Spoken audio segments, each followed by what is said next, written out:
What's up? This your boy CJ Goodfella back with another Boston Clinic video today. Um, on the eve of Errol Spence's big test versus Chris Algieri, there is a huge buzz about Errol Spence. Errol Spence is supposed to be the second coming of Mayweather. I know a lot of people think that, not in the sense that he fights like Mayweather, that in the sense that he would be a pound for pound king one day. He would top off the welterweight division. A lot of people are like very, very big on Errol Spence. And the other people, um, the majority of the other people, a small majority of them probably just haters, but the majority of other people just want to wait and see, because we have other fighters that were supposed to be like transcending the sport and take the sport to the next level, like Adrian Broner, which didn't happen. And a lot of guys are gonna laugh at me, but Mike Dallas Jr., who got knocked out by Lucas Matisse, was supposed to be a hot shot prospect, but never returned to form ever in the sport of boxing. It's just pretty much a stepping stone for guys right now. So it can go either way. But with Errol Spence, he's a great body puncher. Just to break him down, has a good jab, likes to walk his opponent down, and has good power for a welterweight. He's one of the bigger, stronger welterweights in the division, pretty much for sure. The real test for Errol Spence is going to come for when somebody he fights really can punch as hard as he can or harder than he can, and somebody can match him physically, where he just can't walk down that welterweight that's just as big as he is, like a Kell Brook, like a Thurman, like a Sean Porter. A welterweight that's not going to let him bully him around. An opponent that's not going to let him bully around. An opponent that's not going to give up ground. Chris Algieri is an opponent that probably will give up ground. We seen how he fought against Pacquiao, but under John David Jackson, he's a little bit different.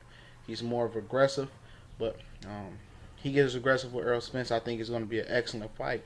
But a lot of people point to the fact that Errol Spence is 26 years old, and his peers like Danny Garcia, that's around the same age, Adrian Broner around the same age, Terence Crawford around that same 26, 27 range.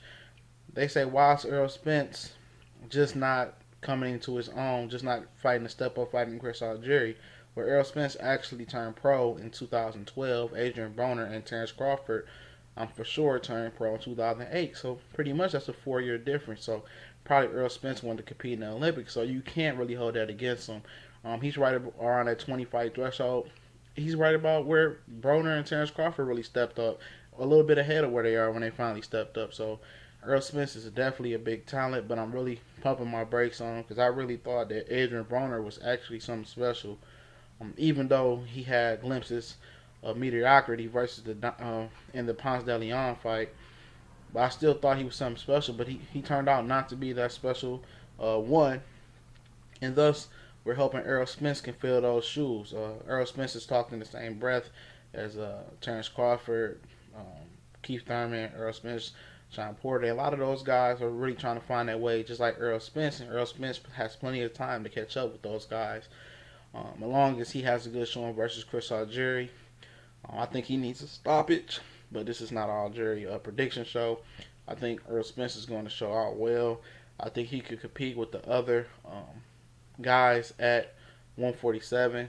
He's supposed to be the mandatory for Kell Brook pretty soon if he gets past Chris Algieri. So hopefully we have another star to make it. Hopefully he can fulfill on the prophecy that people are holding him upon to. But I pretty much think he's not a sure thing.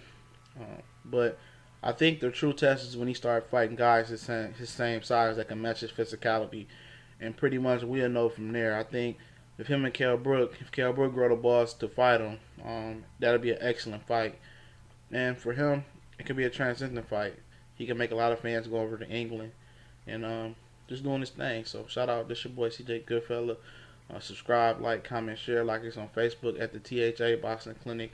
We gone.